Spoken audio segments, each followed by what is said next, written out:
இணைந்து ஜெபிப்போம். ஆண்டவரே இயேசுவே, உண்மையின் ஊற்றானவரே, உம்மை போற்றுகின்றேன்.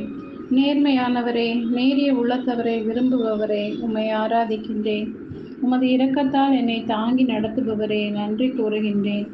கடவுளுக்குரியதே கடவுளுக்கும் உண்மையோடு தூய்மையோடும் கொடுங்கள் என இன்றைய இறைவார்த்தையில் கற்பிப்பவரே, என்னை இன்று உமக்கு கையளிக்க நல்வாஞ்சை தாரும் இயேசுவே. உமக்கு உகந்ததாய் தர என்னில் ஒன்றும் இல்லையே. என் உடைந்த குற்றம் உணர்ந்த ஆன்மாவை தருகிறேன். நீரே எதிர்காலத்தை காண்கிறவர். என்னை ஏற்று உருமாற்றும். பாவியாகிய என்னை மீட்க உமது தூய இரத்தம் சிந்தி கல்வாரி மலையிலே உயிர் விட்டீரே. நான் அந்த மகிமையையும் அந்த அளவில்லாத அன்பையும் எந்நாளும் உணர்ந்து உமக்கு உகந்தவனாக வாழ்ந்திட அருள் தாரும் அப்பா. ஆண்டவரே இயேசுவே, நீர் என்னில் விரும்புவதை மட்டும் செய்யவும் உமது நாளை எதிர்பார்த்து உமது வருகையை நோக்கி என்னை பரிசுத்தமாய் காத்திட உம் கிருபை தாரும் அப்பா.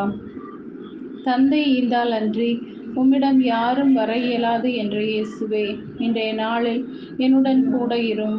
உம்மை எதிர்பார்த்திருக்கும் நான் மாசு மறுவற்றவனாக நல்லுறவு கொண்டவனாக உம்மை காணும் வகையில் உமது நியமங்களை கருத்தில் கொள்ளவும், கட்டுப்பாடற்றவர்களின் தவறான வழிகளை கவர்ந்தெழுக்கப்படாமல் இருக்கவும், என் மனதை உமக்கு உகந்ததாய் காத்திடவும் வல்லமை தர வேண்டுமென்று இயேசுவின் நாமத்தில் ஜெபிக்கிறேன். ஆமென்.